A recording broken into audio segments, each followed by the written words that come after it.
शाहिद था सामने। तो जाके फिर क्या हुआ? कुछ भी नहीं, बस मैं यूँ गया, मैंने कपड़े झाड़े, मैं सीधा निकल गया ना। तो बहुत ज़रूरी है, लेकिन हम ये कह सकते हैं कि हार्ड वर्क होना लाइफ में बहुत ज़रूरी है। Yes. I want to know one good thing and one bad thing about Yunus Khan. और $1 मिलियन क्वेश्चन कि पाकिस्तान को बैट्समैन क्यों नहीं मिला? उमर अकमल को 7-8 साल हो गए हैं, अहमद शहजाद को 5-6-7 साल हो गए हैं, शोएब मकसूद आया और यंगस्टर आते रहते हैं, कंसिस्टेंट परफॉर्मेंस नहीं दे पाते। उसकी आपके ख्याल में क्या रीजन है? क्वेश्चन मेरे ज़हन में नहीं है, पूरे पाकिस्तान के ज़हन में है। मेरे ख्याल से इन प्लेयर के साथ बैठा जाए और इनको वो बताया जाए कि इनके रोल्स क्या हैं। रोल डिफाइन करना बहुत ज़रूरी है। कम्युनिकेशन बहुत ज़रूरी है कि अगर आप अपने कैरियर देख लें, मेरे भी कैरियर देख लें, तो कम्युनिकेशन का ऐसा एक बहुत बड़ा गैप रहा है हमेशा जी। ठीक है जी, वो हमें और आपको हमेशा सफ़र हुआ है। और ये भी हो सकता है कि अगर ये कम्युनिकेशन हमसे बेहतर होती तो हो सकता है कि यूनुस खान अगर आज 9,000 रन पे, तो हो सकता है कि मैं 11,000 रन पे होता। और अगर वसीम अकरम ने 500 आउट किए, 600 आउट किए, तो हो सकता है कि वो 700 और 800 आउट होते हैं।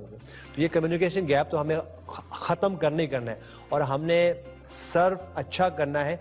और अगर हम उसको सर्व अच्छा कर सकते हैं, उसको मोटिवेट अच्छा कर सकते हैं और उसके लिए वो एनवायरनमेंट क्रिएट कर सकते हैं, तो मेरे ख्याल से आपकी भी इज्जत होगी उसमें और मेरी भी इज्जत होगी। हमें ये नहीं बोलना पड़ेगा जी कि मेरी इज्जत करो जी, बिल्कुल। तो हमें अगर ये कर देंगे तो इंशाल्लाह मैं आपको गारंटी देता हूँ कि आज हमारी रैंकिंग नीचे गई हुई है, तो अगर हम ये थोड़ी थोड़ी चीज़ें कर लें तो हमारी रैंकिंग और ऊपर जाएगी। जैसे वर्ल्ड कप में आप लोगों के साथ था, कमेंट्री पाकिस्तान की हर मैच की मैंने ऑस्ट्रेलिया में, आप मुझे मिलते थे, कोई कंप्लेन नहीं, मिसबा मिलता था, कोई कंप्लेन नहीं, 2-4 यंगस्टर मिलते थे कि ट्रेनिंग बड़ी हो रही है। सो पाकिस्तान टीम टूर पे जाके क्यों ट्रेनिंग करती है? ट्रेनिंग तो एज यू नो आप पहले करते हैं, टूर पे तो आप सिर्फ क्रिकेट खेलते हैं, उसको सिर्फ आप थोड़ा नेट करते हैं, थोड़ी फील्डिंग करते हैं, थोड़ी बैटिंग बॉलिंग करते हैं।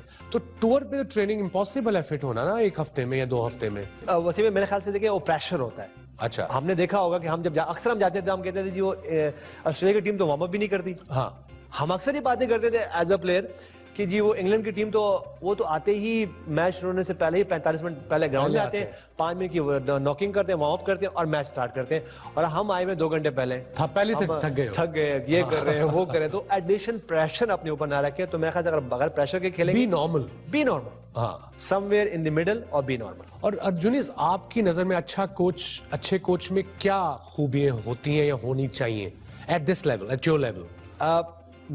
मैं ये कहता हूँ कि देखें, बाज़ औक़ात तो हम ये बात भी कहते हैं कि देखें, वसीम अकरम को कोच की क्या ज़रूरत है, यूनुस खान को कोच की क्या ज़रूरत है। मेरे ख्याल से ये एग्जैक्टली बिल्कुल सही बात है।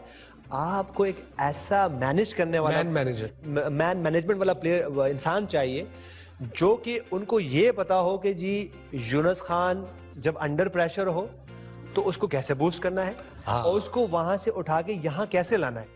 और कई दफा कोचेस का जो काम बड़ा इंपॉर्टेंट ये होता है कि लड़के आप पे ट्रस्ट करें। मुझे जो कंप्लेंट पाकिस्तान टीम से जो रहती है कई दफा, क्योंकि बात छुपती नहीं वहां पे। एग्जैक्टली, किसी को 5 रुपए फाइन हो, वो सबसे पहले प्रेस में आया होता है। यहाँ स्ट्रेट अवे 2 मिनट में, मैं कहाँ था, मैं अमेरिका में था, अहमद शहजाद को फाइन हुआ कि $500 अभी दुबई में, जो भी उसने किया, दैट्स हिज पर्सनल थिंग, वो अखबारों में आ गया, फाइन हो गई। हमारे कितने फाइन होते थे यूनुस, हम तो देते ही नहीं थे। बाद में मैनेजर कहते चल यार बाद में आई। अगर ऐसी चीजें हुई हमारी लाइफ जो उस वक्त अगर वो ऑन एयर आ जाए तो पता नहीं अगर मैं अब खेल रहा था तो क्या होता, बता जरा। तो पता नहीं क्या से क्या हो जाता। तो फ्यूचर गोल्स क्या है? अभी तो माशाल्लाह highest run getter of Pakistan, one of the greats of the game, 30+ centuries. What's future for Younis Khan? मैं सोचता ऐसा हूँ कि मुझे पे बैक करना है, और लेकिन मैं ये नहीं सोचता कि मैं एक एकेडमी खोल के बैठ जाऊँ और मैं क्रिकेट में ही पे बैक करूँ। मेरे ख्याल से हम जैसे लोगों को जहाँ जहाँ और जब जब भी मौका मिले तो हमें अपनी कौम के लिए, अपने लोगों के लिए हमें वो काम कर देना चाहिए, चाहे वो किसी भी फील्ड हो, चाहे वो मेडिकल में हो, चाहे वो एजुकेशन में हो, चाहे वो स्पोर्ट्स में हो, चाहे किसी भी मद में हो। तो मैं इंशाल्लाह मुझे लगता है कि जब 2-3 साल बाद मैं क्रिकेट छोड़ूंगा तो मैं आपको इंशाल्लाह हर जगह नजर आऊंगा, जहाँ जहाँ भी मेरे लोगों को और जहाँ जहाँ भी इस पाकिस्तान को मेरी जरूरत हो, तो मैं इंशाल्लाह इंशाल्लाह। एक और क्वेश्चन पूछते हैं जी, आपका नाम? मेरा नाम तनवीर खान है। मेरा सवाल ये है कि कभी ऐसा हुआ है कि आप क्रिकेट खेल रहे हो और किसी ने आपको रन आउट करा दिया हो और आपको बेहद गुस्सा आया हो, तो आपने उसको ड्रेसिंग रूम में जाके कुछ कहा हो? नहीं बिल्कुल हुआ है। 2 साल पहले हमारे इसी के साथ तो रन नहीं हुआ ना क्या? बहुत दफा। तो उस पे कैसे गुस्सा करता था? उस पे कैसे गुस्सा हो सकता है आपको पता है। गुस्सा नहीं करना इसी भाई पे। और अगर मैं टेस्ट क्रिकेट देख लें तो मैं 199 में भी 199 रन पे अगेंस्ट इंडिया लाहौर में रन आउट हुआ और शायद भी सामने थे मेरे। शायद था सामने। ओई, तो जाके फिर क्या हुआ? कुछ भी नहीं, बस मैं यूं गया, मैंने कपड़े झाड़े, मैं सीधा निकल गया। Okay okay. यूनुस, इतनी इनिंग्स खेली हैं आपने माशाल्लाह, कोई एक ऐसी इनिंग जिस पे बहुत प्रेशर आया और फिर परफॉर्म किया हो?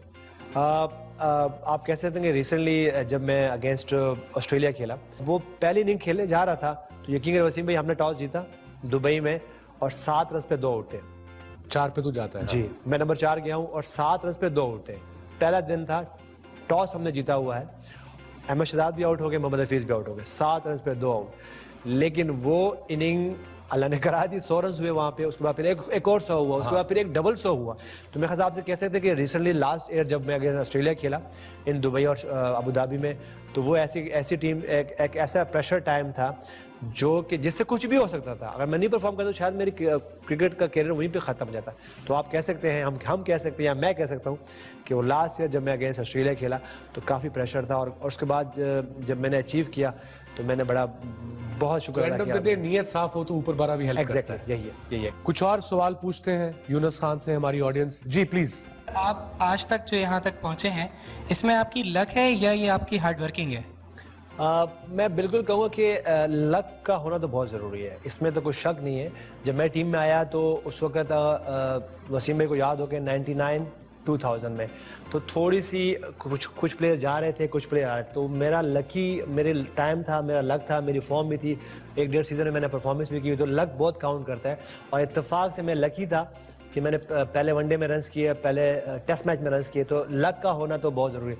लेकिन हम ये कह सकते हैं कि हार्ड वर्क होना लाइफ में बहुत ज़रूरी है, क्योंकि आपकी जो मेहनत है, जो आपकी स्किल्स हैं, अगर वो अच्छी होंगी तो आपका करियर लंबा जाएगा। लक पे तो आप 1 मैच खेलेंगे, 2 मैच खेलेंगे, लेकिन लकी में ऐसा नहीं हो सकता कि आप 10 मैच खेलो, 50 मैच खेलो, 100 मैच खेलो। तो हार्ड वर्क का होना बहुत ज़रूरी है। जी प्लीज। आपके पूरे करियर में ऐसा कौन सा बॉलर है जिसने आपको सबसे ज़्यादा परेशान किया? मैं कह सकता हूँ कि मुताहिब मुरलीधरन एक ऐसे बॉलर थे जो कि अमेजिंग बॉलर थे, और मैं फिर लकी रहा। मैं कह सकता हूँ कि मैंने पहले टेस्ट मैच उनके अगेंस्ट खेला और मुझसे 100 रन लाने करवाए, लेकिन वो जब भी मैं उनके खिलाफ खेला तो मुझे लगा कि अगर इसके खिलाफ मुझे रन्स करने हैं तो मुझे हर बॉल बहुत सोच के खेलनी पड़ेगी। जी आपका नाम? My name is Sana. I'm from Preston University. Firstly, I want to say that you're very handsome. That now that I'm seeing you in real. So, I want to know one good thing and one bad thing about Yunus Khan. I'm a very open-hearted man. और batting to straight forward जी, और batting आप ये कह सकते हैं कि बहुत ज़्यादा स्ट्रेट फॉरवर्ड हूँ, तो जो कि मुझे नहीं होना चाहिए। टू बी ऑनेस्ट, मुझे नहीं होना चाहिए। बाद मैं ऐसी बातें कर जाता हूँ अपने दोस्तों से भी, अपनी फैमिली से, जब मुझे बाद में रियलाइज होता है कि मुझे नहीं करना चाहिए। तो मेरे ख्याल से ये वो एक बैड थिंग है जो कि मैं कोशिश करूँगी अपने ऊपर काबू कर सकूँ। Time for a small break, please stay tuned.